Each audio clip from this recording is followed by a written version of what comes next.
Marcus Daniels clutched his boarding pass as flight attendant Heather Stevens towered over him, her voice cutting through the cabin. "Sir, we need this seat for another passenger." The first-class cabin fell silent. Marcus, CEO of Pinnacle Investments, had just closed a $120 million deal with SkyWest Airlines, the very airline now demanding he move to economy. As security approached, their hands hovering near their tasers, Marcus's phone buzzed with a notification. The first payment of $25 million had just cleared. With ice in his veins, he pressed, "Transaction reversed." Before we dive into this shocking story of racial discrimination and corporate power, let me know where you're watching from. If you believe in justice and holding corporations accountable, hit that like and subscribe button to stay updated on more true stories of courage in the face of prejudice. Marcus Daniels straightened his custom Armani tie as he settled into Seat 2A of SkyWest Airlines Flight 1876. At 42, the Harvard Business School graduate had transformed himself from a South Chicago housing project kid into one of the few black CEOs in America's financial sector. His company, Pinnacle Investments, managed assets worth billions, but today's meeting would be his biggest yet. For months, Marcus had studied SkyWest's financials, identified their weaknesses, and crafted a proposal to inject $120 million that would revolutionize their aging fleet. He'd booked this premium first-class ticket weeks ago, wanting to review his presentation during the 3-hour flight to SkyWest's headquarters. As passengers continued boarding, Marcus pulled out his tablet, scrolling through his meticulously prepared slides one last time. Each graphic told the story of SkyWest's potential future, with Pinnacle's backing. He'd rehearsed his pitch countless times, anticipating every possible question. The flight attendant, Heather Stevens, approached his row. "Boarding pass, sir?" she asked, her smile not quite reaching her eyes. Marcus handed it over. "Good morning." Heather studied it longer than seemed necessary. "And your name is?" "Marcus Daniels."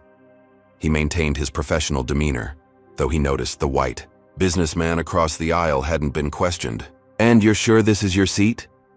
Her tone carried a hint of skepticism. "Yes, I'm certain." Marcus pulled out his phone, showing the digital confirmation. Heather forced a smile. "Very well, sir." She moved on without offering the pre-flight drink she'd served to other first-class passengers. What Marcus couldn't see was happening in the galley. Bradley Wellington, SkyWest's vice president of operations, had boarded early and pulled Heather aside. "We have a VIP boarding later who'll need accommodation," Bradley had whispered, subtly nodding toward Marcus's seat. "That passenger in 2A, make sure you verify his credentials thoroughly." Bradley Wellington represented old money and older thinking. His family had been in aviation since commercial flights began, and he viewed SkyWest as his birthright. The prospect of a black-owned investment firm gaining influence over his airline made his jaw clench. He'd initially tried blocking the meeting altogether, but the company's desperate need for capital had overruled his objections. Marcus noticed another flight attendant approach his row again. "Excuse me, sir. May I see your boarding pass one more time? System shows some confusion." Marcus maintained his composure, though he'd been flying first class for 15 years, without ever facing such scrutiny. "Certainly," he said, presenting it again. The attendant studied it, then reluctantly nodded. "Thank you, Mr. Daniels." Across the cabin, Bradley smirked as he texted Richard Whitley, his longtime golf buddy. "Delayed but on my way. Got you covered." In the terminal, Richard Whitley fumed at the gate agent. "What do you mean I'm in economy? I always fly first class." "I'm sorry, Mr. Whitley, but today's flight is completely full in first class." Richard's face reddened. "Get Bradley on the phone, now." Marcus observed these interactions while appearing absorbed in his tablet. Growing up on Chicago's South Side had taught him to stay aware of his surroundings. His single mother had worked 3 jobs to keep their apartment, sacrificing everything for his education. "They'll try to make you invisible," she'd always told him. "Don't you ever let them." He'd faced skepticism at every step, from his high school counselor who suggested trade school instead of college applications, to Harvard classmates who assumed he was there on affirmative action despite his perfect SAT scores, to the bank that denied his first business loan despite an impeccable business plan. Each time, Marcus had responded the same way: excellence and persistence. He'd graduated top of his class, built Pinnacle from scratch, earned the respect of Wall Street's most critical players. His company now employed over 200 people, 40% of whom were minorities he'd personally mentored. Today's SkyWest deal would be Pinnacle's largest ever, positioning them as major players in airline financing. The contract was practically signed, just needing the final handshakes at headquarters. Marcus had arranged for the first installment of $25 million to clear immediately after digital signatures, showing SkyWest his commitment. Heather approached again. "Can I get you a beverage before takeoff, sir?" Her tone was noticeably colder than when addressing other passengers. "Water, please," Marcus replied, maintaining professionalism despite the apparent microaggression. When she returned with a plastic cup instead of the glass tumblers other first-class passengers received, Marcus simply thanked her, refusing to be provoked. The cabin filled quickly. Marcus noticed several passengers glancing his way, then quickly, averting their eyes. He'd experienced this throughout his career, the subtle questioning of whether he belonged in premium spaces. His phone buzzed with a text from his executive assistant. SkyWest execs confirmed for 2 p.m. CEO sending car to airport. Marcus smiled. Soon, none of these small indignities would matter. The deal would change everything, not just for Pinnacle, but potentially for an entire industry where diversity remained abysmal. As the final boarding announcement sounded, Marcus noticed Bradley Wellington watching him from the galley, whispering something to Heather while gesturing subtly toward seat 2A. She nodded and approached Marcus once more. "Sir, there seems to be a problem with your seat assignment," she began, her voice carrying just enough for nearby passengers to hear. Marcus felt his stomach tighten. He recognized this tactic, creating a public spectacle to force compliance through humiliation. It had happened to him before at restaurants, hotels, and exclusive clubs, but never on a plane bound for a meeting where he was about to become one of the company's largest investors. "There's no problem with my seat assignment," Marcus replied calmly, removing his boarding pass again. "Seat 2A, confirmed weeks ago." Heather's smile thinned. "I'll need to check with my supervisor." As she walked away, Marcus noticed Richard Whitley finally boarding, his face flushed with entitlement as he paused at the galley to speak with Bradley. Both men glanced toward Marcus, not bothering to hide their contempt. In that moment, Marcus knew exactly what was coming. He'd experienced variations of this scene throughout his life. The only difference was the setting. He took a deep breath, centering himself. Whatever happened next, he wouldn't lose sight of why he was on this plane. He hadn't fought his way from South Chicago to Harvard, to the boardrooms of Wall Street, to be defeated by such blatant prejudice. Little did Bradley Wellington know, he was about to turn one of Pinnacle's greatest investors into his company's most dangerous adversary. Richard Whitley stormed down the aisle of the first-class cabin, designer briefcase swinging dangerously close to other passengers. His tailored suit couldn't mask the redness of his face as he spotted the last remaining seat, in economy class. "This is absolutely unacceptable," he snarled at Heather. "Do you know who I am?" Heather lowered her voice. "Mr. Whitley, I understand. Mr. Wellington is aware of the situation." "Well, he better fix it," Richard snapped, loud enough for the entire cabin to hear. "I don't fly, coach. Period." Marcus observed the commotion while reviewing his presentation, noting how the flight crew scrambled to placate the irate passenger. He'd seen this behavior countless times, entitlement masquerading as importance. Bradley emerged from the galley, clasping Richard's shoulder. "Slight misunderstanding, Rich. We'll sort it out." He shot a pointed look toward Marcus, then whispered something to Heather. With practiced precision, Heather approached Marcus, her smile professional but cold. "Sir, we have a situation with a VIP passenger who needs this particular seat. We can accommodate you in our economy section with a voucher for future travel." "I booked this seat weeks ago," Marcus replied evenly, "and I need to work during this flight." Heather's smile tightened. "I understand, but we're asking for your cooperation." May I ask why this particular seat is needed when there are other first-class seats available? Marcus gestured to empty 3C. Richard Whitley stepped forward, voice dripping with disdain. Because some of us actually belong in first class. The implication was unmistakable. The cabin fell silent. Several passengers shifted uncomfortably, but no one spoke up. I belong exactly where my boarding pass says I belong, Marcus responded, keeping his voice measured despite the open disrespect. The flight supervisor appeared next to Heather. Is there a problem here? Before Marcus could respond, Richard interjected. Yes, I need my regular seat, and this gentleman is being difficult. I see, the supervisor said, barely glancing at Marcus's boarding pass. Sir, we need to request that you relocate to accommodate our priority passenger. Priority passenger? Marcus raised an eyebrow. I wasn't aware Airline still categorized passengers beyond their ticketed class. Bradley stepped forward. Sir, we can make this difficult or simple. Your choice.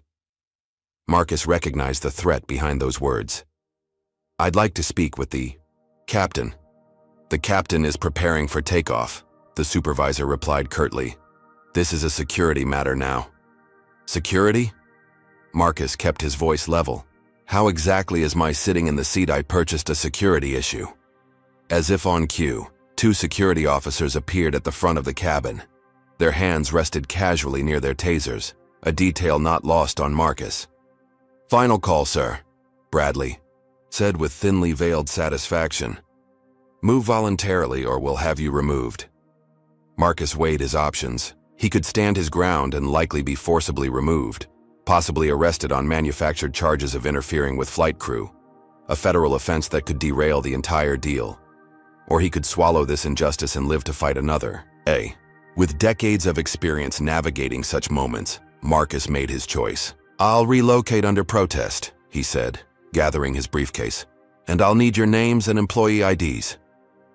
Just be grateful we're still letting you fly, Richard muttered, already settling into the contested seat.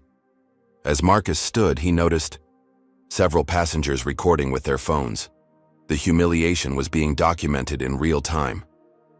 One of the security officers stepped closer, hand still near his taser. Let's move along, sir. With dignity intact but pride wounded, Marcus walked through the first-class cabin toward economy. As he passed Bradley, their eyes met briefly. In that moment, Marcus saw not just prejudice, but fear. Fear of changing power structures. Fear of diversity in spaces long reserved for people who looked like Bradley. Has something like this ever happened to you or someone you know? Comment number 1. If you believe what they did to Marcus was blatant discrimination, hit that like button if you think companies should be held accountable for how they treat all customers. Subscribe to see how Marcus turns the tables on SkyWest Airlines. What would you do if you were Marcus? Stay calm and plan your revenge, or make a scene right there on the plane. The airline has no idea who they're messing with. But what will Marcus do next with $120 million hanging in the balance? Marcus Daniels navigated the narrow economy class aisle, acutely aware of every eye on him. Whispers followed his progress. What did he do? Was he threatening someone? They never remove people from first class. The walk felt interminable. Each step reinforced the message Bradley Wellington had sent. No matter his accomplishments, his wealth, or his influence, Marcus would always be seen as someone who didn't belong in certain spaces. He finally reached row 34, where a middle seat awaited between 2 already seated passengers. Both looked up with visible discomfort as the flight attendant pointed to his new assignment. Excuse me, Marcus said politely, squeezing past the passenger in the aisle seat, a heavy-set man who made minimal effort to move. Once seated, Marcus found himself wedged between the man and a woman who immediately pressed herself against the window, creating as much distance as possible. His knees pressed painfully against the seat in front, his elbows forced against his sides. From first class to this. The symbolism wasn't lost on him. He reached for the overhead air vent, only to find it broken. The cabin temperature already felt 10 degrees warmer than first class. Marcus loosened his tie slightly, refusing to show his discomfort. A different flight attendant passed by, studiously avoiding eye contact. When Marcus pressed the call button 20 minutes later, "No," one responded. "They're usually pretty slow back here," the man beside him commented, not unkindly. Marcus nodded, then attempted to extract his tablet from his briefcase. The confined space made even this simple task nearly impossible. When he finally succeeded, he discovered the in-flight Wi-Fi signal was significantly weaker in economy. Too weak to download the latest market figures he needed for his presentation. Halfway through the flight, Marcus asked for water. The flight attendant returned with a half-filled plastic cup, sloshing some onto his tablet before hurrying away without apology. As Marcus dabbed at his device with a napkin, a notification appeared on his phone. "Luggage alert, itinerary change detected." He tapped the notification, revealing that his checked bag, containing his backup presentation materials, contract copies, and change of clothes for the meeting, had been rerouted to Minneapolis. No explanation provided. This was no coincidence. Bradley Wellington was sending a message, or rather, a warning. Marcus took a slow breath, remembering his mother's words. "When they go low, you document everything." Discreetly, he began recording voice memos on his phone, noting times, names, and specific actions. He'd learned long ago that in America, justice often required evidence, especially for someone who looked like him. As he documented the events, Marcus noticed a passenger across the aisle surreptitiously recording video. Their eyes met briefly, and the passenger gave an almost imperceptible nod of solidarity. The beverage service came and went. Every passenger around Marcus received a full can of soda or juice. He received another half-filled cup of water. "Excuse me," Marcus called as the attendant started to move away. "Could I please have the rest of the water?" The flight attendant turned back with visible annoyance. "This is all we have available for now, sir." The man beside Marcus frowned. "You just gave that gentleman a full can of Coke," he pointed out, gesturing to another passenger. "I can come back later if we have extra," the attendant replied curtly, before moving on. An hour into the flight, Marcus overheard a conversation between two flight attendants in the nearby galley. Wellington said to make sure he doesn't get comfortable. One whispered, "I don't get it. Why's Bradley so worked? Up over this guy? Apparently he's some hotshot investor. Bradley says he's trying to take over the airline." "That guy? You're kidding." Wellington and Whitley go way back, country club buddies. Whitley always gets the royal treatment.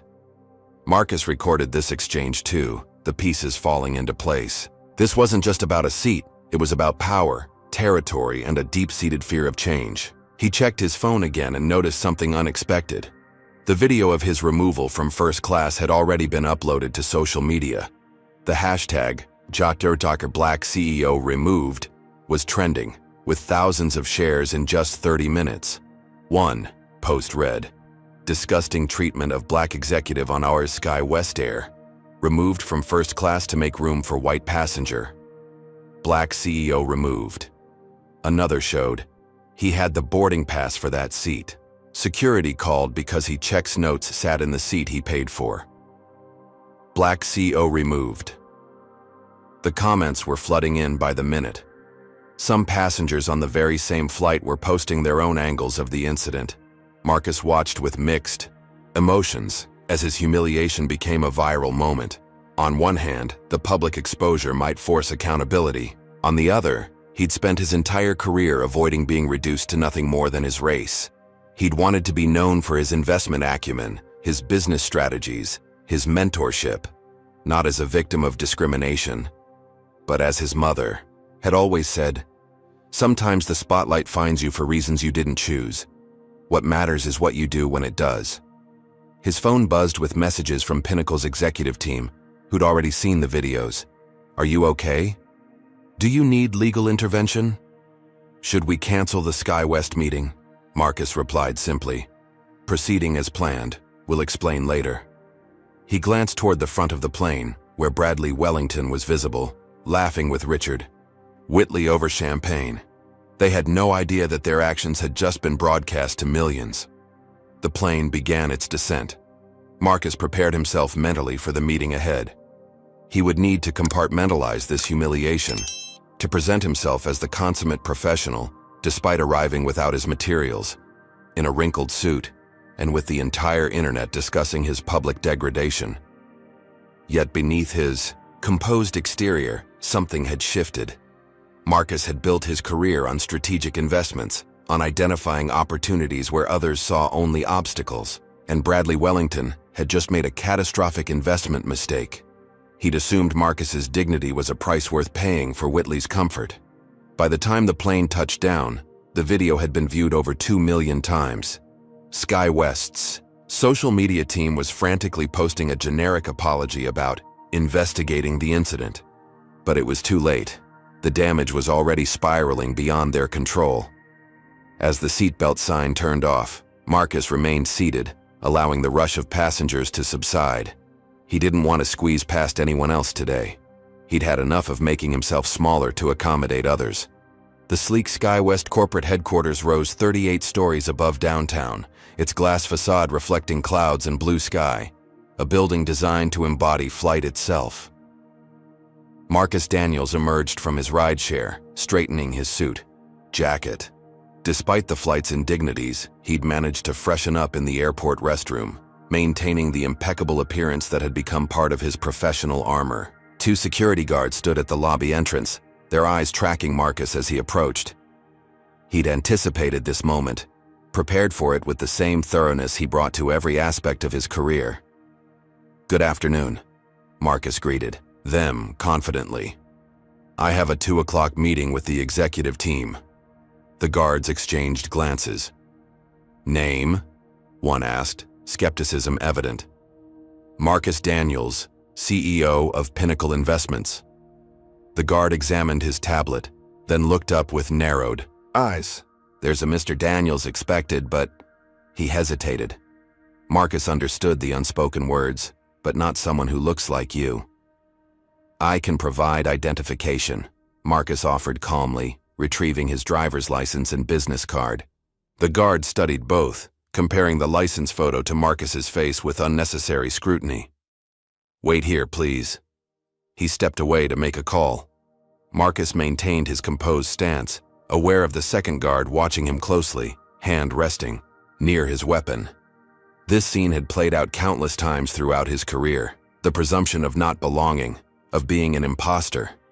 In the polished marble floor, Marcus caught his reflection. A successful black man in a tailored suit whose Harvard degree, billions in managed assets, and corner office on Wall Street still couldn't guarantee he'd be treated with basic dignity. The first guard returned, his expression tense. "Sir, there seems to be some confusion. The Marcus Daniels we're expecting is the CEO handling the major investment." "Yes, that's correct. I am that Marcus Daniels." "I'll need to escalate this," the guard replied, lifting his radio again. A receptionist approached, her smile tight. "Sir, perhaps there's been a misunderstanding. The Marcus Daniels we're expecting is a Harvard MBA with 20 years in investment banking, currently CEO of Pinnacle Investments, here to finalize a $120 million deal with SkyWest Airlines." Marcus completed her sentence, his voice level but firm. "That Marcus Daniels is standing right in front of you." The receptionist's smile faltered. "One moment, please." She retreated to her desk and made a call, speaking in hushed tones while repeatedly glancing toward Marcus. 3 minutes passed, then 5. Other visitors entered, were verified, and proceeded to elevators without delay. Marcus remained in the lobby, the subject of curious stares and whispers. Finally, the receptionist returned with the security supervisor. "Mr. Daniels, we've been unable to verify your appointment. I'm going to have to ask you to leave the premises." Marcus took a measured breath. "Please call Walter Kingston, SkyWest's CEO. Tell him Marcus Daniels is in the lobby." "Sir, if you don't leave voluntarily, we'll need to contact the authorities," the supervisor warned. "By all means," Marcus replied. "Please do call them. I'd be happy to explain how SkyWest is blocking their largest potential investor from a meeting confirmed weeks ago." The receptionist's eyes widened at his calm confidence. She whispered something to the supervisor, who reluctantly made another call. Minutes later, the elevator doors opened, revealing Walter Kingston himself, SkyWest's silver-haired CEO, flanked by 2 board members. His face showed confusion, then recognition, followed by horrified understanding as he connected the dots between the viral video he'd likely just been briefed about and the man standing in his lobby. "Mr. Daniels," Kingston hurried forward, hand extended. "I sincerely apologize for this misunderstanding. We've been expecting you." Behind Kingston, Bradley Wellington emerged from the same elevator, his face paling as he recognized Marcus. Bradley quickly composed himself, forcing a smile that didn't reach his eyes. "Marcus Daniels," Bradley stepped forward. "What an unexpected situation. We received word of some disturbance on your flight, but never imagined." "No disturbance at all," Marcus replied smoothly. "Just an interesting seating reassignment. I'm sure the millions of people who've viewed the video online would be fascinated by your perspective on it." Kingston's head snapped toward Bradley, alarm evident. "Video? What video?" Marcus retrieved his phone, displaying the trending hashtag and view count, now approaching 5 million. Kingston's complexion turned ashen. "Perhaps we should proceed to our meeting," Kingston suggested, gesturing toward the elevator. "We have a conference room prepared." The executive suite on the 38th floor offered panoramic views of the city. Kingston led Marcus to a plush boardroom where the entire executive team waited, along with their legal counsel. Nervous, glances bounced around the table as Marcus took his seat. "Before we begin," Kingston started, "I want to personally address what happened on your flight. It appears there was a serious breakdown in our customer service protocols." Bradley interjected smoothly. "A terrible misunderstanding. The flight attendant misinterpreted standard procedures for accommodating passengers with special needs." "Special needs?" Marcus raised an eyebrow. "The passenger who took my seat appeared perfectly able-bodied. In fact, he seemed particularly nimble when reaching for the champagne you served him, Mr. Wellington." Bradley's confident facade cracked slightly. "You misunderstood. Richard Whitley is a long-standing platinum member with claustrophobia. We were simply discriminating based on race," Marcus completed calmly. "But that's not why I'm here today." Kingston seized the opportunity to redirect. "Exactly. We're here to finalize our partnership. Your team at Pinnacle has put together an impressive proposal, and we're eager to move forward with the $120 million capital injection." The meeting proceeded with presentations from SkyWest's CFO, detailing how Marcus's investment would transform their aging fleet, expand routes, and stabilize their rocky finances. Throughout, Marcus remained engaged and professional, asking incisive questions that demonstrated his deep understanding of their business. By the meeting's end, digital signatures had been applied to the preliminary agreement. Marcus would provide the initial $25 million immediately, with the remaining $95 million to follow upon finalization of terms. Kingston beamed as he shook Marcus's hand. "This marks a turning point for SkyWest. We're thrilled to welcome Pinnacle as our newest investment partner." Marcus smiled. "Before I leave, there's something I should mention." The room fell silent. "The passenger you removed from first class today to accommodate Mr. Whitley? That was me." Kingston's smile collapsed. The legal counsel visibly flinched. Several executives exchanged alarmed glances. "I was on SkyWest Flight 1876 this morning, seated in 2A, a seat I had reserved weeks ago. I was forcibly relocated to make room for Richard Whitley, apparently on Mr. Wellington's instructions." All eyes turned to Bradley, who struggled to maintain composure. That's a gross mischaracterization. The flight attendant made an independent decision based on what exactly? Marcus asked quietly. "My appearance? Because the flight attendants were quite clear about receiving your specific instructions." Bradley's face reddened. "That's absolutely false. This is clearly an attempt to leverage a minor customer service issue for financial advantage." Marcus turned to Kingston. "The video has now been viewed 8 million times. Your company's stock has dropped 4% since market open. Would you still characterize this as minor?" Kingston glared at Bradley before addressing Marcus. "Mr. Daniels, I assure you this incident does not reflect SkyWest's values. We will conduct a thorough investigation. I'm glad to hear that, Marcus replied, rising from his seat. Because before the remaining $95 million changes hands, I'll need to see concrete evidence that SkyWest takes discrimination seriously. As Marcus turned to leave, Bradley called after him. This is unprofessional. You're mixing personal grievances with business. Marcus paused at the door. Mr. Wellington, when you had me removed from my seat this morning, you weren't seeing a CEO or an investor. You saw only the color of my skin and decided I didn't belong. That wasn't personal, it was structural. And addressing structural problems is very much my business. With that, Marcus departed, leaving a stunned boardroom behind him. As the elevator descended, he received a notification confirming the $25 million transfer had completed. For now, he would let that payment stand. The real leverage was yet to come.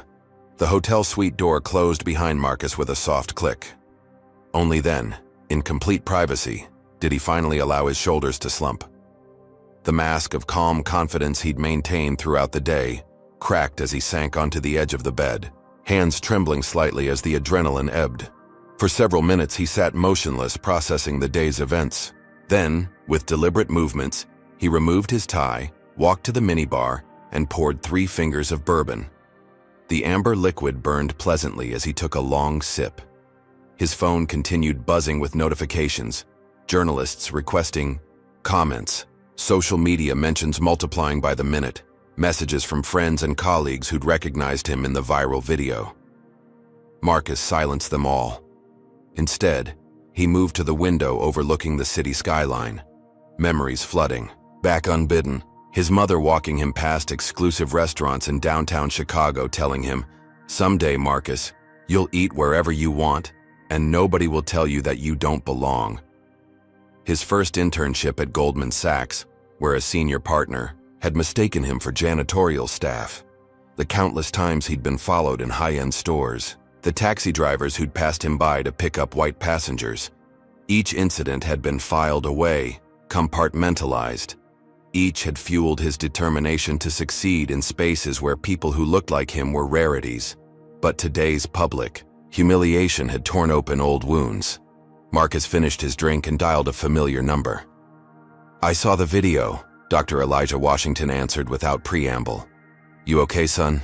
Elijah had been Marcus's mentor since Harvard, one of the few black finance professors there in the early 2000s. Now in his 70s, Elijah remained Marcus's most trusted advisor. "I'm managing," Marcus replied, "but SkyWest just made a critical mistake." "You still planning to invest?" "That depends on what happens next," Marcus said. "I'm trying to decide whether to walk away or use this as leverage for systemic change." "They're expecting you to be so grateful for their money that you'll swallow this insult," Elijah observed. "What they don't understand is that you've been swallowing these insults your entire career." "Exactly. But I'm thinking bigger than just an apology or sensitivity training." "Good, because this has created an opportunity." Marcus nodded, though Elijah couldn't see him. "The optics are catastrophic for them. Stock down 6% at closing. Boycott calls trending." "What's your play?" Marcus outlined his emerging strategy, refining it as he talked through the possibilities. Elijah asked pointed questions, exposing potential weaknesses, suggesting refinements. As they spoke, Marcus opened his laptop, reviewing the viral video for the first time. The footage was damning. His calm dignity contrasted sharply with the aggressive entitlement displayed by Richard Whitley and the thinly veiled threats from security. What struck him most was how familiar the scene looked to millions of viewers. The comments revealed a collective recognition. Every black professional has experienced some version of this. They did this to the wrong one this time. Watch how they'll try to paint him as the aggressor. SkyWest's PR team had posted a generic statement. "We're investigating the incident and take all customer concerns seriously." The response was being ratioed into oblivion, with thousands of angry replies. After ending his call with Elijah, Marcus contacted his executive team at Pinnacle, conferencing in his chief operating officer Aisha Robinson and general counsel James Chen. "I've seen healthier dumpster fires," Aisha remarked after summarizing the social media situation. Their stock is in free fall. 3 major corporate clients have already announced they're reviewing their SkyWest contracts. What's our exposure if we pull out? Marcus asked. James replied, the agreement has a standard force majeure clause we could potentially invoke. Reputational damage this severe wasn't contemplated when we drafted the terms. We've transferred the initial $25 million, Marcus noted. I want to freeze it immediately. Consider it done, Aisha confirmed. But Marcus, are you sure? This deal has been your focus for months. This isn't about the deal anymore, Marcus explained. It's about accountability. Bradley Wellington has a history we need to investigate. Marcus tasked his team with discreet research into Bradley's past. Within hours, they'd uncovered 5 prior discrimination complaints against him, all quietly settled. Former employees reported a pattern of hostile behavior toward minorities in leadership positions. He's been protected by the old boys network, James concluded. Walter Kingston has apparently been cleaning up Bradley's messes for years. As midnight approached, Marcus formulated a detailed strategy. He would use this moment not just for personal vindication, but to force structural change within an industry where discrimination remained commonplace.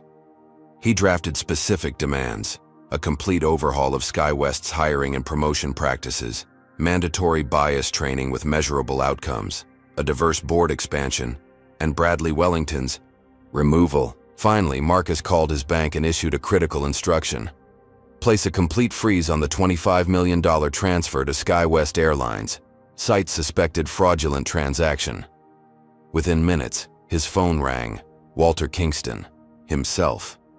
Marcus, there seems to be an issue with the payment, Kingston began, his voice strained. Yes, there is, Marcus replied calmly. The issue is that your VP of operations publicly humiliated me based on my race, endangered my physical safety by involving armed security, and deliberately sabotaged my luggage, all while I was en route to provide your company with $120 million.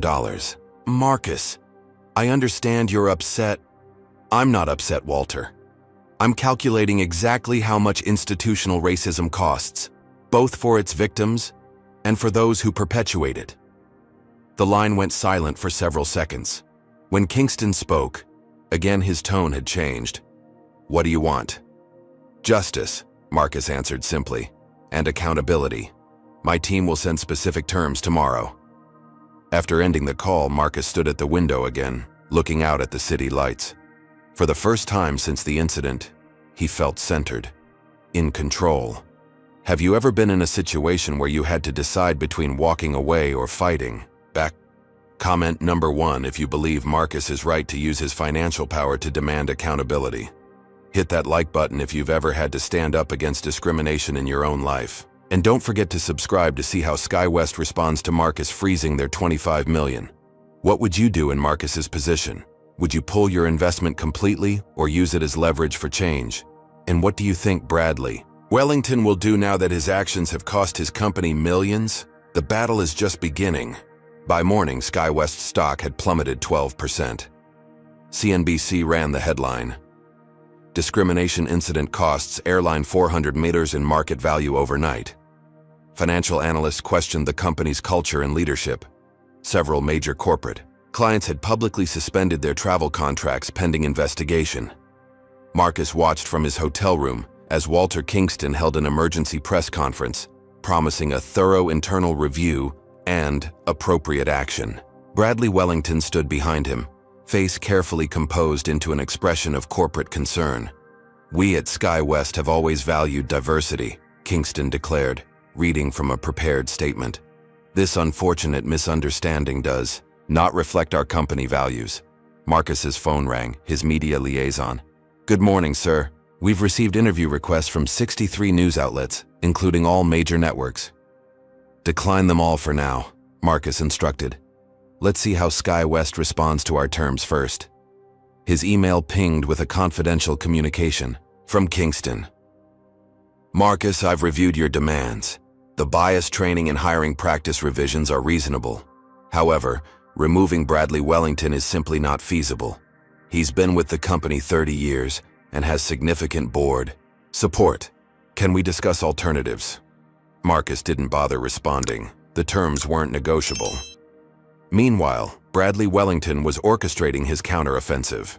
In his corner office on the 36th floor, he convened a crisis meeting with SkyWest's most influential board members and his personal allies in the industry.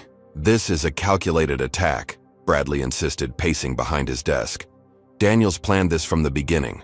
Book a first-class seat, create an incident, then use it to extort concessions." The board members exchanged skeptical glances. Sandra Reeves, the most senior among them, spoke first. "The video is pretty damning, Brad. He didn't create anything. Your buddy Richard Whitley is clearly visible demanding the seat." "The video shows a fraction of what happened," Bradley countered.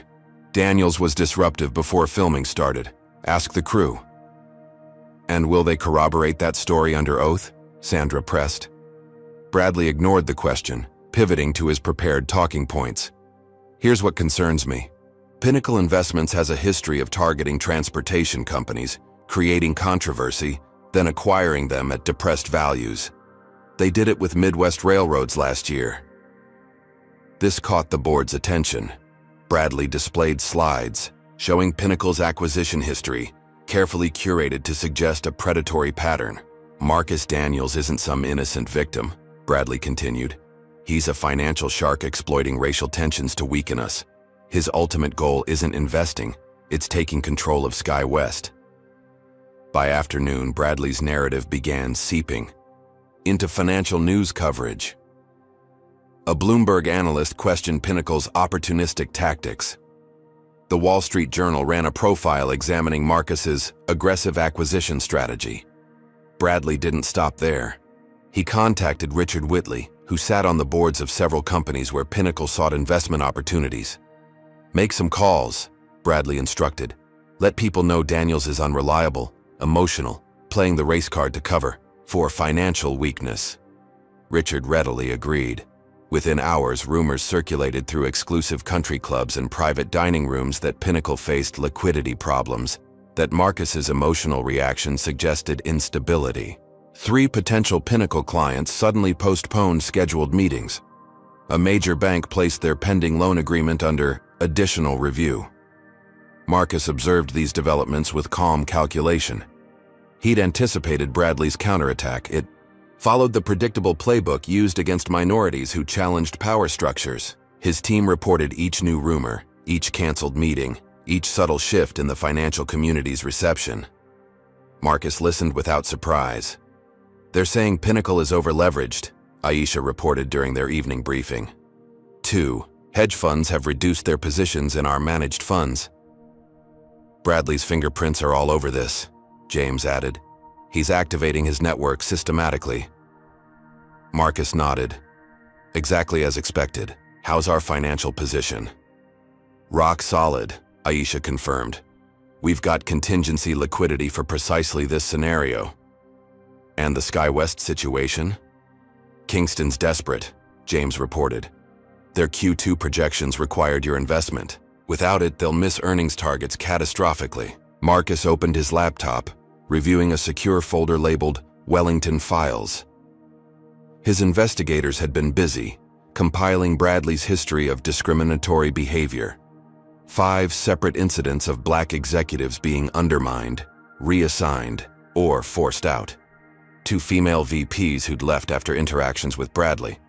Multiple complaints buried through settlements with non-disclosure agreements. But the most damning evidence had arrived that afternoon. Security camera footage from the SkyWest gate showing Bradley explicitly instructing the crew to remove Marcus from his seat. As Marcus reviewed these materials, his secure phone line rang, a number he didn't recognize. "Mr. Daniels, this is Heather Stevens, the flight attendant from yesterday's flight." Marcus straightened. "Ms. Stevens, I appreciate you reaching out." "What they did was wrong," she said, her voice trembling slightly. "Mr. Wellington ordered us to remove you specifically. He said to create a disturbance if necessary, anything to get you out of first class before takeoff. Are you willing to provide a statement confirming this?" A pause. "I could lose my job." "I understand the risk," Marcus acknowledged, "but this is bigger than one incident or one company." Heather hesitated. Can I think about it? They're monitoring us closely right now. Of course. My legal team can ensure you're protected if you decide to come forward. After the call, Marcus received an urgent alert from his security team. Threat assessment elevated, multiple doxing attempts detected, racial slurs and threats appearing on fringe forums. Recommend enhanced security protocols. Bradley's counteroffensive had expanded beyond financial circles. Hate groups had picked up the story, casting Marcus as a threat to traditional American business values. Death threats arrived at Pinnacle's headquarters. Marcus's home address was posted online. His elderly mother received harassing calls. That evening, Bradley seemed to gain the upper hand. A financial blog published doctored photos appearing to show Marcus acting aggressively on the flight. Though quickly debunked, the images spread widely on certain platforms. Simultaneously, Bradley accessed Pinnacle's confidential client data through a sophisticated corporate espionage operation, identifying vulnerable relationships he could target. Marcus received the most alarming news just before midnight. Security breach detected. Wellington accessing private Pinnacle files through third-party contractor. Sensitive client information compromised. Bradley had crossed into illegal territory, a desperate move from someone who sensed he was losing control. Marcus called an emergency meeting with his executive team. Bradley's getting reckless. He's breaking laws now. Should we involve federal authorities? James asked. Not yet, Marcus replied. Let's gather conclusive evidence first. That night, as Marcus finally prepared for sleep, CNN breaking news announced, Sky West CEO issues statement supporting. VP Bradley Wellington questions motives behind viral video. Kingston had chosen sides. The corporate machine was closing ranks. What initially seemed like a clear case of discrimination caught on video was being systematically reframed as a calculated attack by Marcus. The playbook was familiar. Discredit the victim, question their motives, protect the system.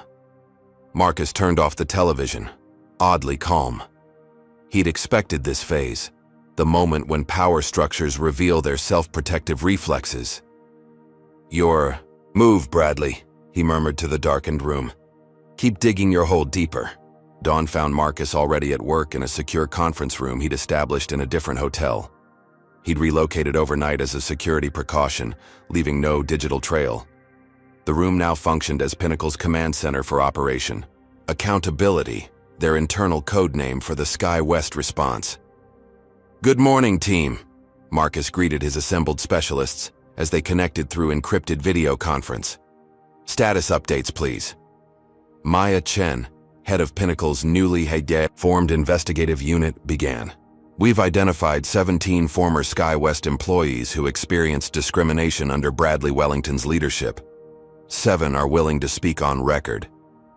Excellent, Marcus nodded. James, legal position? James Chen, appearing slightly disheveled after working through the night, straightened his tie. We've documented 46 regulatory violations at Sky West over the past 3 years, all under Bradley's operational oversight. FAA filing prepared if needed. Marcus turned to his cybersecurity expert. Rahul, where are we on the data breach? Confirmed Wellington used Clearview Securities to access our systems, Rahul reported. They targeted client files specifically. We've secured everything and implemented honeypot traps, fake datasets they'll think are valuable, but will actually help us trace their activities. Perfect, Marcus approved. And Aisha? His COO appeared on screen from Pinnacle's New York headquarters. Financial containment proceeding well. Wellington's whisper campaign damaged us with 3 clients, but we've retained 18 others after direct outreach. Our liquidity position remains strong. As the meeting progressed, Marcus received a text from an unknown number. Need to talk. Not safe on phone. Coffee shop across from hotel. 30 Mins HS. Heather Stevens. After concluding the meeting, Marcus contacted his security team.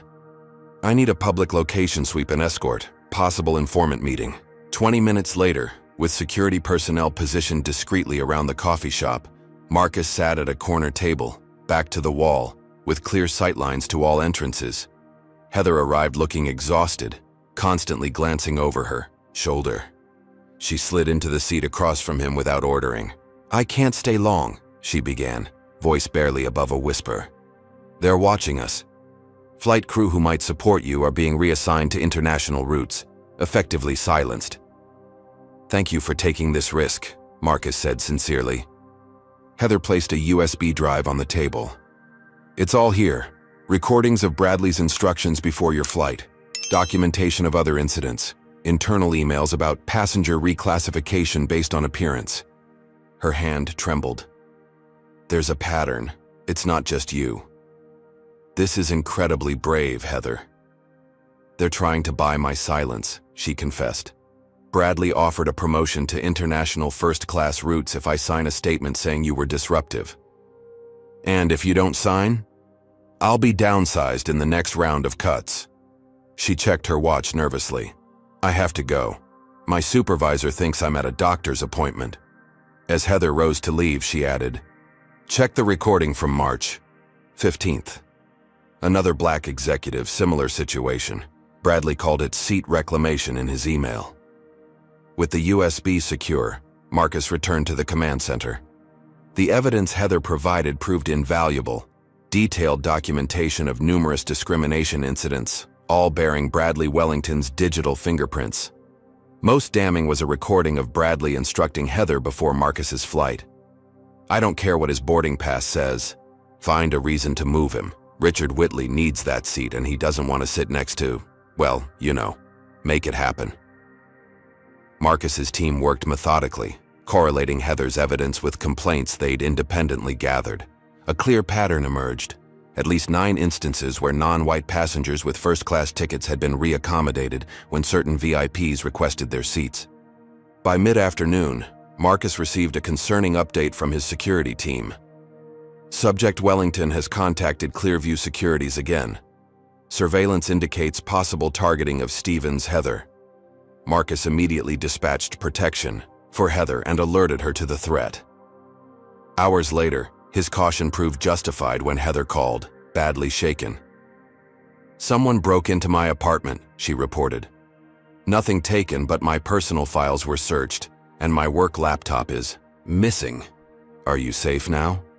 "Yes, your security team arrived quickly. They're relocating me." Meanwhile, Bradley grew increasingly desperate. Having failed to silence Heather, he attempted to bribe another flight attendant who had witnessed the incident. When that failed, he resorted to more extreme measures. Late that evening, Marcus's lead investigator, Derek Washington, was driving back from interviewing a former SkyWest executive when an SUV forced him off the road. He escaped with minor injuries, but the message was clear. The stakes had escalated beyond professional reputations. "This wasn't random," Derek insisted from his hospital bed, a bandage covering his forehead laceration. "The driver knew exactly who I was and what I was working on." Marcus flew Derek's family in for support and doubled security for everyone involved in the investigation.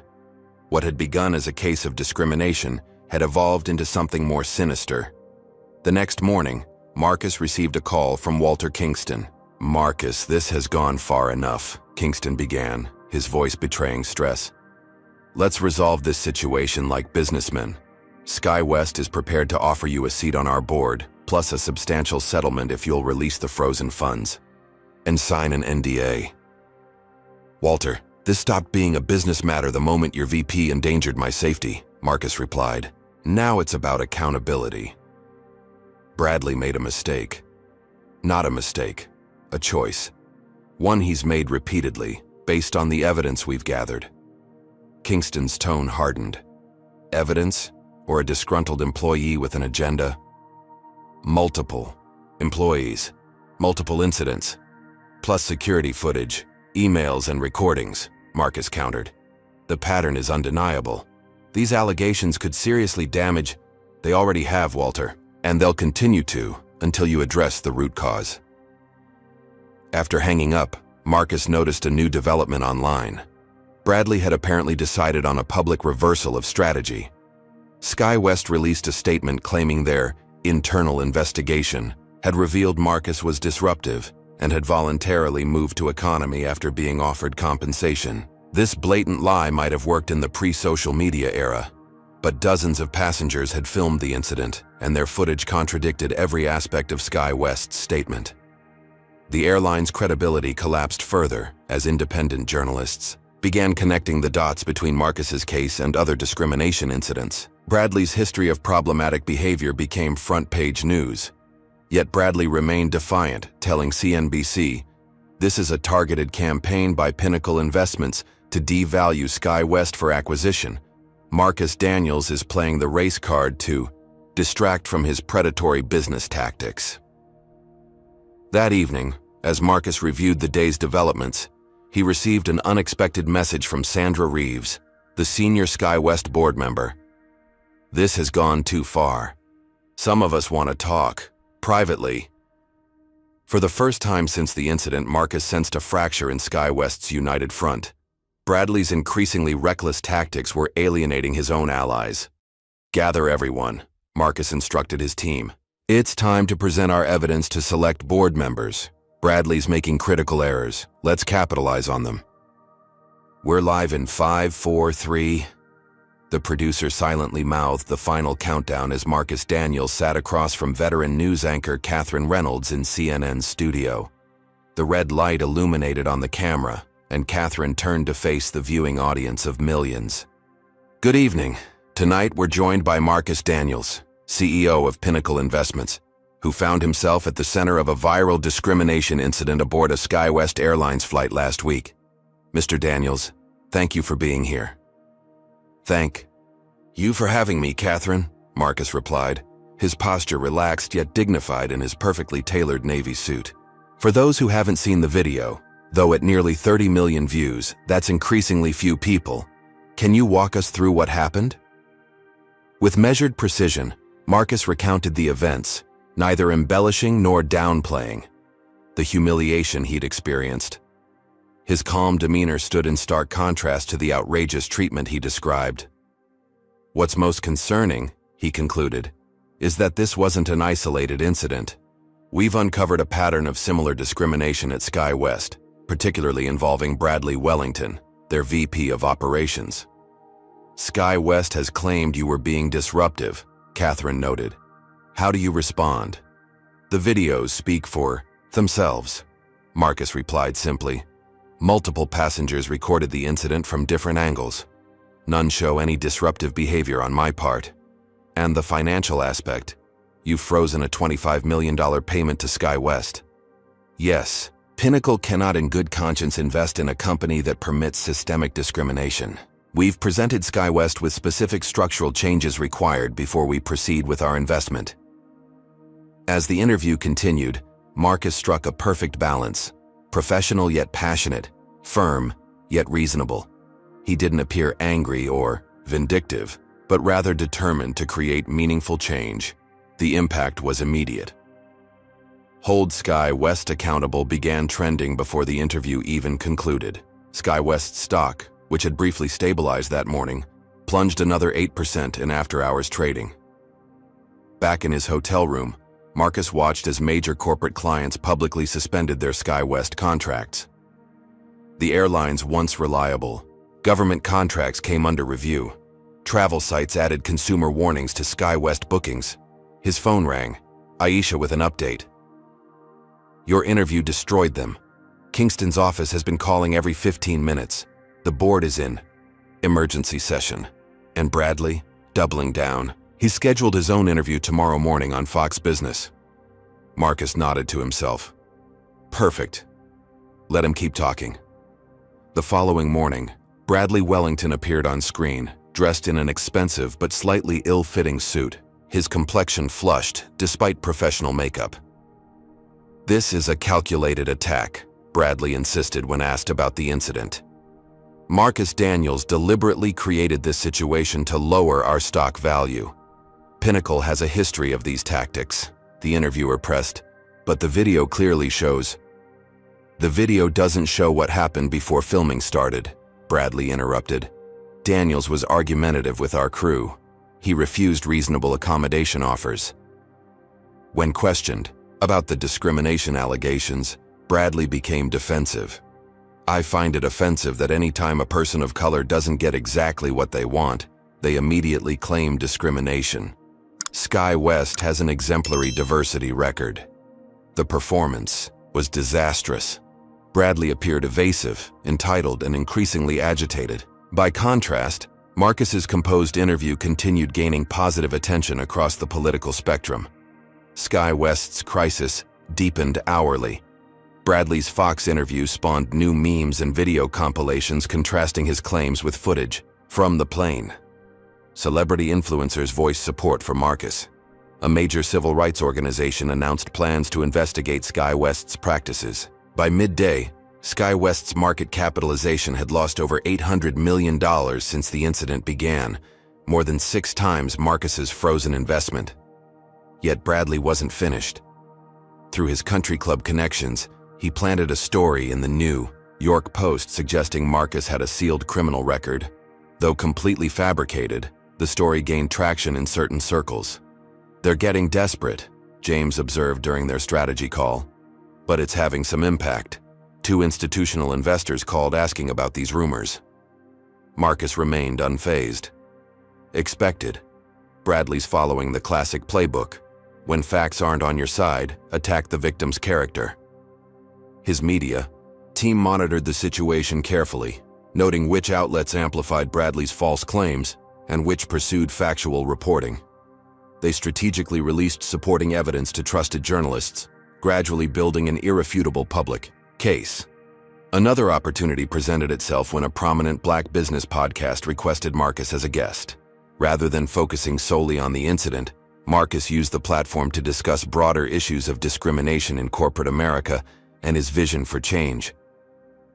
"This isn't about one flight or one airline," he explained thoughtfully. "It's about accountability in spaces where discrimination has long been normalized. When I started Pinnacle, I committed to using our financial leverage for positive change. This is part of that mission." The podcast went viral, particularly among business, students, and young professionals. Business for Change began trending, with thousands sharing stories of discrimination they'd experienced or witnessed in corporate settings. Bradley's counteroffensive continued deteriorating. His attempt to distract from the main issues with character attacks only heightened public interest in the evidence Marcus's team was systematically releasing.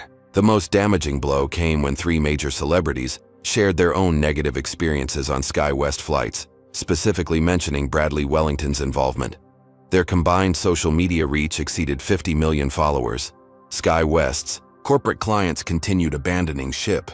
Ticket sales plummeted. The company announced emergency cost-cutting measures, including route reductions and potential layoffs. Yet the most troubling development for Marcus was personal. His family began receiving threats.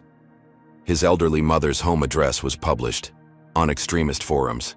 His college-age nephew was harassed on campus. Marcus immediately arranged comprehensive security for all family members, but the emotional toll was significant. That night, for the first time since the incident began, doubt crept in. Was the cost of this principled stand becoming too high? A call from Elijah Washington steadied him. "They're targeting your family because they're losing on the merits," his mentor observed. "This is how power protects itself, by making the personal cost of challenging it unbearable." "I know," Marcus acknowledged, "but knowing doesn't make it easier." "Nothing worthwhile ever is," Elijah replied. "Remember why you started Pinnacle in the first place?" Marcus did remember. He'd founded Pinnacle not just to create wealth, but to transform spaces where people like him had traditionally been excluded. Each investment carried that mission. The next morning, Marcus appeared at a press conference with the families of 7 other individuals who had experienced similar discrimination on SkyWest flights. Their collective testimony painted a devastating picture of systematic bias. The media landscape had completely shifted. What Bradley had tried to frame as one man's vengeful campaign was now clearly revealed as a pattern of corporate discrimination affecting dozens of people. That evening, Marcus received word that several SkyWest board members had requested private meetings, separate from Kingston or Bradley. The tide was turning. Have you ever witnessed a company try to cover up wrongdoing instead of addressing it? Comment number 1 if you think corporations should be held accountable for discrimination. Hit that like button if you believe financial power can be used for positive social change. Subscribe to see how the SkyWest board responds to the mounting pressure. What do you think will happen next?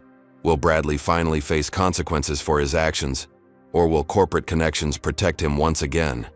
And how far will he go to silence those speaking out against him? The battle for justice is reaching its climax. The imposing federal courthouse dominated the skyline, its neoclassical columns standing as silent witnesses to countless battles for justice.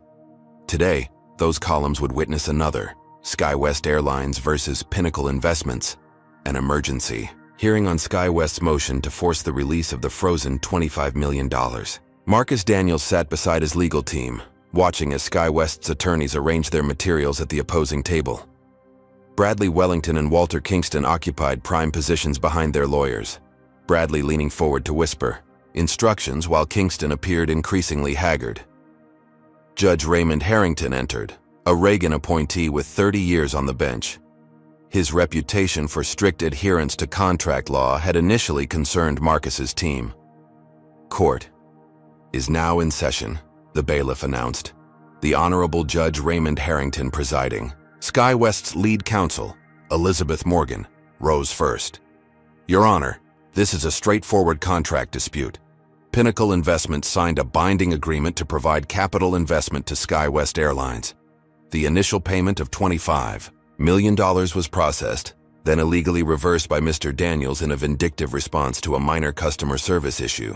Judge Harrington peered over his glasses. And the basis for freezing the funds, Mr. Chen? James Chen stood. Force majeure, Your Honor. The contract contained standard provisions allowing suspension of obligations under extraordinary circumstances. Mr. Daniels was physically removed from his rightful seat based on racial discrimination by SkyWest executives, specifically Mr. Wellington, creating conditions that fundamentally altered the relationship between the parties. Elizabeth Morgan scoffed. Hardly force majeure. Mr. Daniels was politely reaccommodated following standard airline protocols. He's attempting to leverage an ordinary flight incident into contractual advantage. Judge Harrington frowned. Ms. Morgan, I've seen the videos like everyone else. That was no ordinary incident. However, the question before this court is whether it constitutes grounds for withholding contractually obligated funds. For the next 2 hours, arguments flew back and forth. SkyWest presented carefully selected testimony from flight attendants who claimed Marcus had been uncooperative. They submitted statements from passengers who hadn't witnessed the beginning of the confrontation, but heard raised voices. When Bradley Wellington took the stand, he projected confident authority. Mr. Daniels has manufactured this controversy to extort concessions from SkyWest, he testified smoothly. Our flight crew made a routine seating adjustment based on operational needs. Mr. Daniels became confrontational, necessitating security involvement. During cross-examination, James methodically dismantled Bradley's narrative, highlighting inconsistencies between his testimony and the video evidence. Yet Judge Harrington seemed unmoved, asking questions that suggested sympathy with SkyWest's position. As Marcus watched, he noticed subtle exchanges between Bradley and the judge, a shared glance, a slight nod. Something felt off. During a recess, Marcus whispered to James, "The judge knows Bradley." James nodded imperceptibly. Research team just confirmed. Same country club.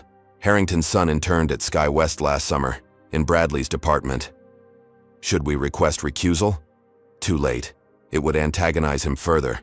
Best strategy now is to build an ironclad record for appeal. When proceedings resumed, SkyWest's legal team introduced a new claim. They presented doctored email chains suggesting Marcus had planned to withhold payment regardless of his flight experience. Objection, James called. These documents are fabricated. Strong accusation, Counselor, Judge Harrington admonished. Do you have proof? We can present metadata evidence showing these emails were created yesterday, James replied. Judge Harrington waved dismissively. Submit your technical evidence later. For now, these documents are admitted.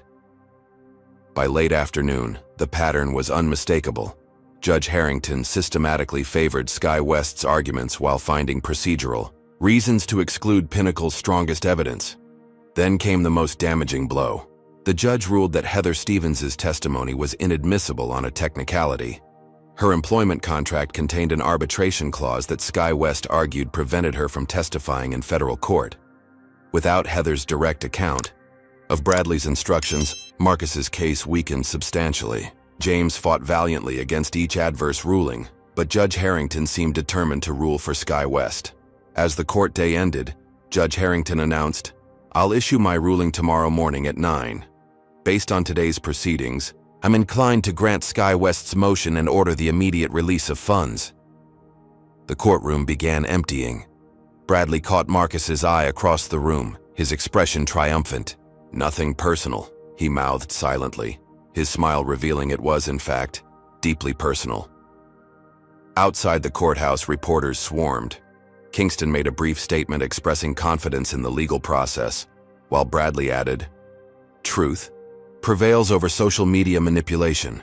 Sky West looks forward to putting this manufactured controversy behind us." In his legal team's temporary war room at a nearby hotel, Marcus absorbed the implications. "If Harrington rules against us tomorrow, what's our exposure?"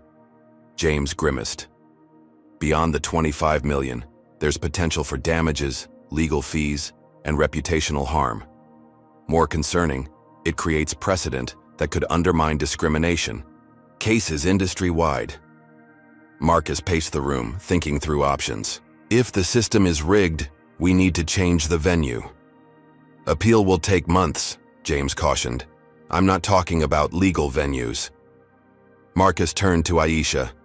"Prepare for maximum media transparency. If Harrington rules against us, we release everything, all evidence, all testimony, all connections between Bradley and the judge." "That's nuclear," James warned. "It could backfire." "So be it," Marcus replied. "This stopped being about money the moment they called security to remove me from that seat." Later that night, as Marcus reviewed court transcripts, his phone rang, an unlisted number. "Mr. Daniels? It's Sandra Reeves from Sky West's board." "Ms. Reeves, bold of you to call during active litigation." "This has gone too far," she said, her voice tight with controlled anger. "Several of us on the board just learned about Bradley's connection to Judge Harrington. We didn't authorize this manipulation." "Yet you benefited from it today," Marcus observed. "Some victories aren't worth their cost," Sandra replied cryptically. "Check your email in 15 minutes. The email arrived exactly on schedule. Internal. Sky West communications revealing Bradley had personally selected Judge Harrington's courtroom through procedural maneuvers, along with evidence of their long-standing personal relationship. Marcus immediately forwarded everything to James, who called within minutes. "This changes everything," James said. "We can file for emergency recusal first thing tomorrow." "Too late for tomorrow's ruling?" "Probably," James admitted, "but perfect for appeal and potentially for a judicial misconduct investigation." Marcus ended the call, staring out his hotel window at the city lights.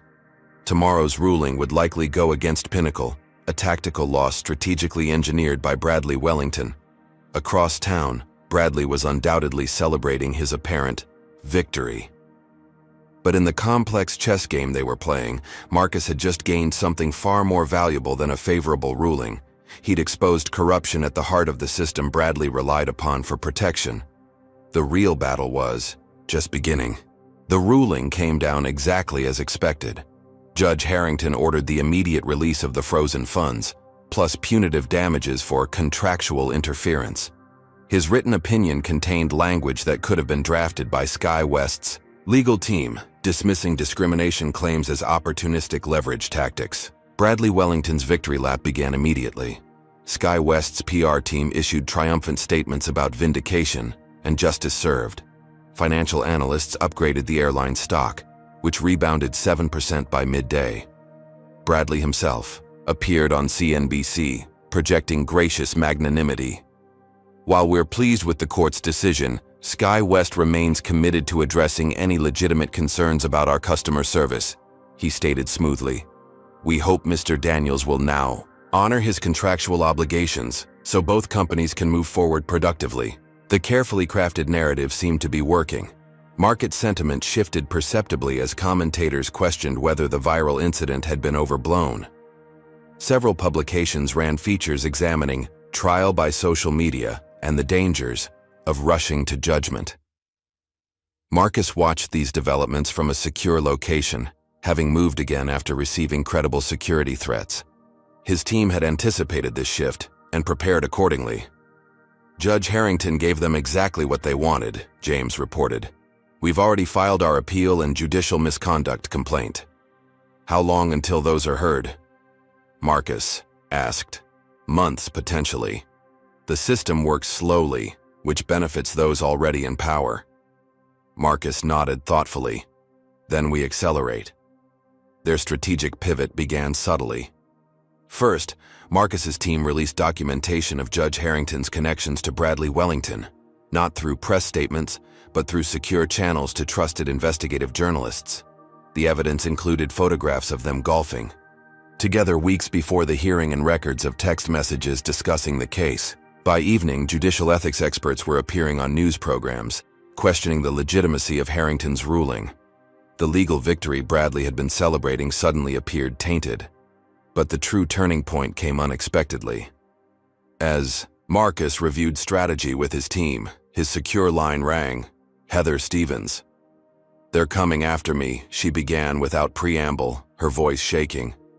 "Bradley offered me a promotion to international routes if I sign a statement contradicting my previous testimony. When I refused, he threatened to fire me for performance issues they suddenly discovered."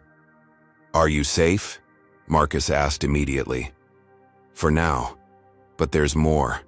Bradley approached another flight attendant, Lisa Corman, with the same offer. She recorded him. Explicit threats, explicit instructions to lie about what happened on your flight. "Is she willing to come forward?" "Yes, but she's terrified." Bradley told her he has friends in law enforcement who could cause problems for her brother, who has a minor record. "We can provide protection for both of you," Marcus assured her. "My security team will contact you within the hour." By midnight, Heather Stevens and Lisa Corman had been relocated to secure accommodations. Lisa's recording of Bradley's intimidation attempt was devastating. Clear evidence of witness tampering, a federal offense. The next morning, Marcus's team made their boldest move yet. Rather than releasing the recording through media channels, they submitted it directly to the FBI's Public Corruption Unit, along with comprehensive documentation of Bradley's pattern of discrimination, witness intimidation, and now evidence of judicial tampering. Simultaneously, they connected Heather with producers from 60 Minutes who had been investigating airline industry discrimination for months. The resulting interview was scheduled to air Sunday evening. Maximum viewership for maximum impact. Bradley, sensing the shifting momentum, grew increasingly desperate. Through his connections, he gained access to Pinnacle's confidential client database, planting evidence suggesting financial irregularities in Marcus's dealings with federal contracts. Within hours, an anonymous whistleblower had filed complaints with the SEC and FBI, triggering preliminary investigations into Pinnacle's business practices. News of these investigations leaked strategically to financial media, creating renewed pressure on Marcus's company. What Bradley hadn't anticipated was that Marcus had expected precisely this move. Months earlier, foreseeing potential battles with entrenched interests, Marcus had implemented extraordinary security protocols for all Pinnacle systems. Each access attempt, each file interaction, was meticulously logged with blockchain verification. The fabricated evidence Bradley planted was digitally watermarked through these security measures, creating irrefutable proof of corporate espionage and false reporting to federal agencies, both serious felonies. As the 60 Minutes interview approached, tension escalated dramatically. Heather received anonymous threats warning her against appearing. Lisa's brother was suddenly arrested on a minor traffic violation and held without bail. Bradley thought he was sending warnings. Instead, he was building the case against himself. The Sunday broadcast proved catastrophic for SkyWest. Heather Stevens, poised and credible, detailed Bradley's systematic discrimination policies. Lisa Corman played the damning recording of his intimidation attempts. 6 other former employees shared similar experiences, creating an overwhelming, Picture of a toxic culture emanating directly from Bradley Wellington. The final segment featured an aerospace industry expert analyzing SkyWest's safety record under Bradley's operational leadership, identifying concerning patterns of cost-cutting that potentially compromised passenger safety. Public reaction was immediate and overwhelming. SkyWest's stock plummeted 20% in pre-market trading. Major institutional shareholders issued statements demanding board action. The hashtag Boycott SkyWest trended globally. More significantly, the FBI confirmed an active investigation into allegations of witness tampering and obstruction of justice related to recent litigation involving SkyWest Airlines. Bradley responded with his most desperate gambit yet. Through manipulated evidence and his law enforcement connections, he orchestrated a raid on Pinnacle's New York offices, based on the fabricated financial irregularities he'd planted. The images of FBI agents removing boxes from Pinnacle headquarters hit financial news within minutes of the raid beginning. Pinnacle's stock dropped precipitously as investors reacted to the apparent confirmation of wrongdoing. Marcus, who had anticipated even this extreme tactic, remained calm. "Let the process play out," he instructed his concerned executive team. "We've documented everything. The truth will emerge." But privately, he recognized the escalating stakes. Bradley had moved beyond professional combat into potential criminal territory. The risk to Marcus's company, reputation, and personal freedom had grown exponentially. That evening, as Marcus prepared for an emergency investor call to address the raid, breaking news flashed across his screen. SkyWest executive Bradley Wellington named as target in federal corruption probe. The FBI, upon examining the evidence Marcus had submitted, had quickly recognized the planted nature of the evidence against Pinnacle. The investigation had pivoted to focus on Bradley's actions. Within hours, the narrative completely reversed. Financial News analyzed how Bradley had apparently manipulated federal agencies to target a business rival. Legal experts discussed the potential charges: witness tampering, obstruction of justice, corporate espionage, false statements to federal investigators. As dawn broke, Marcus received word that Walter Kingston had called an emergency board meeting at SkyWest. The walls were closing in on Bradley Wellington, but Bradley had one final card to play, one last desperate attempt to silence his accusers. Marcus Daniels stood before Pinnacle's assembled employees, projecting calm confidence despite the company's tumultuous week. The FBI had publicly clarified that Pinnacle was not the target of their investigation, but the market remained jittery, their stock still down 12%. "I know the past few days have created uncertainty," Marcus acknowledged, "but I can assure you Pinnacle stands on solid ground, both financially and ethically. What we're experiencing is the backlash that often comes when challenging entrenched power." As he spoke, his chief security officer approached discreetly, passing him a handwritten note. "Offshore accounts discovered. Wellington moving assets. Call immediately." Marcus concluded his remarks and retreated to his office, where his investigative team waited with extraordinary findings. "We followed the money," Maya Chen began without preamble. "Bradley Wellington has been operating a complex network of offshore accounts for over a decade. Most significantly, he holds a concealed 5% ownership stake in Clearview Securities, the same firm he hired for corporate espionage against us. That creates a direct financial connection to the illegal access of our systems," Marcus observed. "Exactly. But there's more. We've identified payments from Wellington's Cayman accounts to individuals connected to recent intimidation attempts against Heather Stevens and Lisa Corman. Criminal conspiracy," James noted. "Federal prosecutors will be very interested." The evidence was comprehensive. Wellington had maintained meticulously hidden financial structures to conceal conflicts of interest, kickbacks from vendors, and payments for various forms of coercion. His apparent wealth came not just from his SkyWest salary, but from systematically exploiting his position for personal gain. "Most damning is this," Maya continued, displaying financial records. "Wellington received substantial payments coinciding with SkyWest decisions to deny promotions to minority executives who filed discrimination complaints. He was being paid to maintain the status quo," Marcus realized, "to keep certain people out of leadership." The team compiled their findings into a comprehensive report, which they provided simultaneously to the FBI, SEC, and Department of Justice. The evidence was too substantial, too well documented to ignore. Meanwhile, at SkyWest headquarters, Bradley Wellington was fighting for his professional life. The emergency board meeting had stretched into its 6th hour, with Bradley maintaining his innocence against mounting evidence.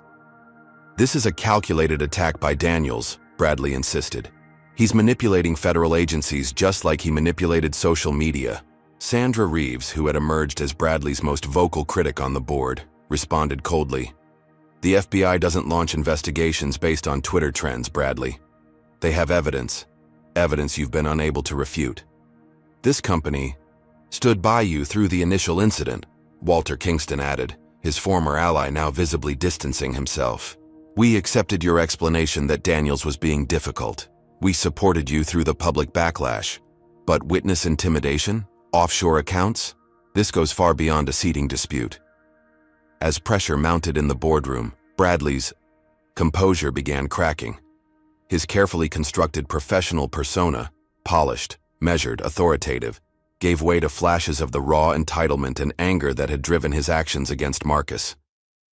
"You have no idea what it takes to keep an airline running," he shouted at one point. "Sometimes difficult decisions are necessary. Sometimes people get upset. But we do what needs to be done." The board watched in stunned silence as Bradley's true character emerged. "Is that what this was about?" Sandra asked quietly. "Making difficult decisions about who belongs in first class based on their appearance?" Outside the boardroom, the situation deteriorated further. Heather Stevens appeared on multiple news programs, joined by an expanding group of current and former SkyWest employees testifying to systematic discrimination. Their stories were specific, credible, and devastating. One former executive detailed how Bradley had blocked her promotion, explicitly stating, "Our premium customers aren't comfortable with certain types in leadership positions." A ground operations manager described Bradley's instructions to give extra scrutiny to passengers who don't look like they belong in first class. The cumulative effect was overwhelming. SkyWest's market capitalization had lost over $1 billion. Major corporate clients had suspended their contracts indefinitely. The Department of Transportation announced a comprehensive review of the airline's compliance with anti-discrimination regulations. Bradley's position became untenable when financial news outlets began reporting on his offshore accounts and hidden conflicts of interest. Questions about potential criminal exposure created liability concerns the board couldn't ignore. "We need to address this immediately," Kingston announced, ending hours of deliberation. "The board will vote on Bradley's termination for cause."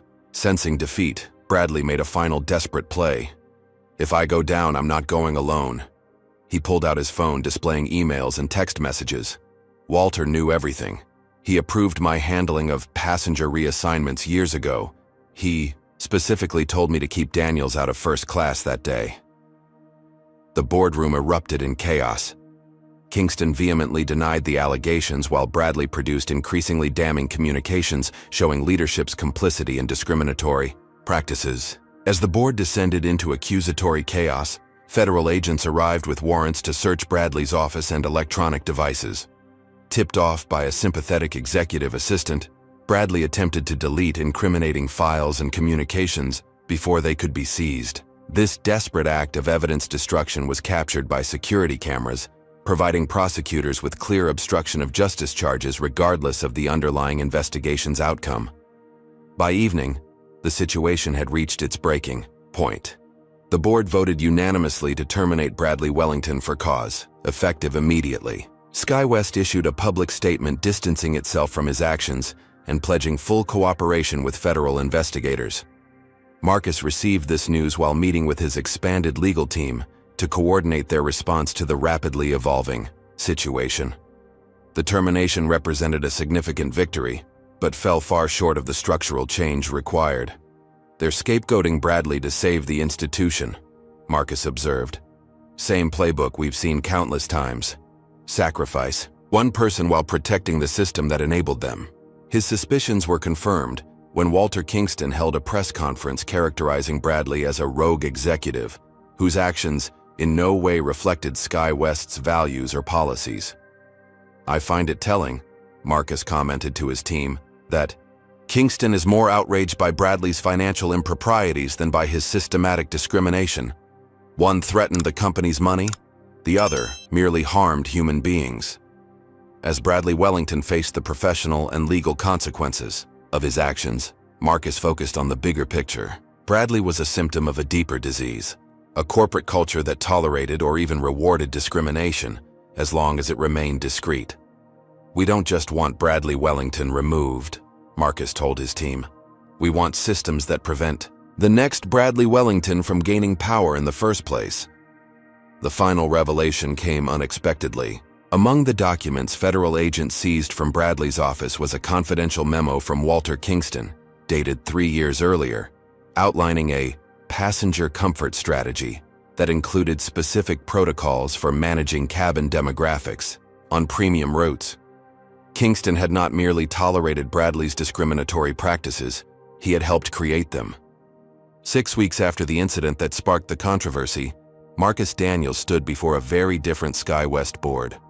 Gone was Bradley Wellington, now facing federal charges for witness tampering, obstruction of justice, and financial crimes. Gone too was Walter Kingston, forced to resign after his role in establishing discriminatory policies became public.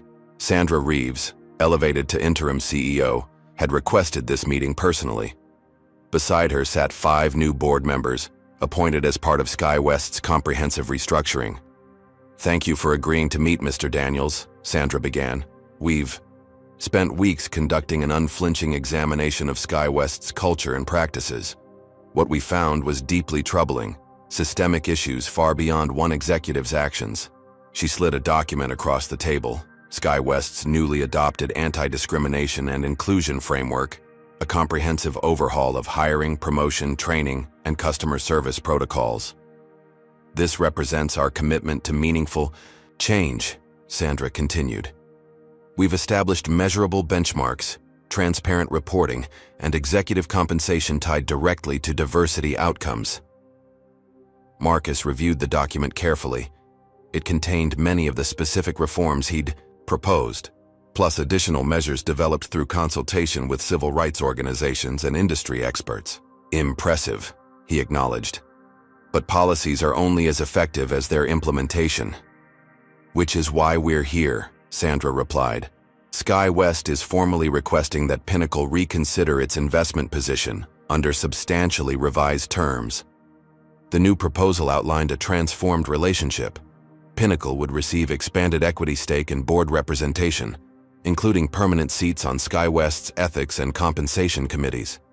Most significantly, the airline would establish an independent oversight council with authority to investigate discrimination complaints and recommend binding remedial actions. "This isn't just about your capital investment," Sandra explained.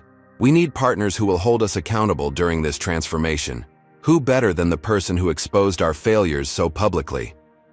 Marcus studied the faces around the dots table. Where Bradley and Kingston had projected entitlement and condescension, these executives showed something unfamiliar in his dealings with SkyWest: genuine humility. "I'll need time to review these terms with my team," Marcus replied, "but I'm cautiously optimistic about the direction you're taking." The following days brought further evidence of SkyWest's commitment to change. The airline announced comprehensive anti-discrimination training for all employees, developed in partnership with leading civil rights organizations. They established a substantial victim compensation fund for passengers who had experienced discriminatory treatment. Most notably, they promoted Heather Stevens to a newly created position, leading diversity and inclusion initiatives across the company. 3 months after the original incident, Marcus found himself in a different first-class cabin, this time on a SkyWest flight, where he'd been personally invited to experience the airline's transformed service approach. As he settled into his seat, he noticed subtle but significant changes. Diverse flight attendants in premium cabins, inclusive imagery in the company magazine, a new customer bill of rights prominently displayed. "Welcome aboard, Mr. Daniels," the flight attendant greeted him warmly. "We're honored to have you flying with us today." The sincere welcome represented more than personal recognition.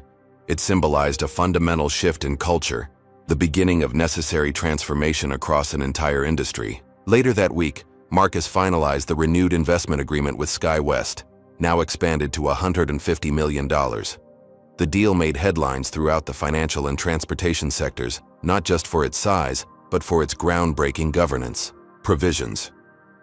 This represents a new model for corporate accountability, Marcus explained during the signing ceremony.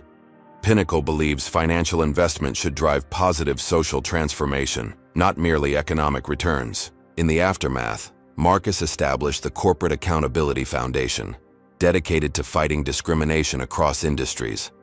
Funded with $10 million of his personal wealth, the foundation provided legal support for employees and customers facing similar situations while advocating for structural reforms in corporate America.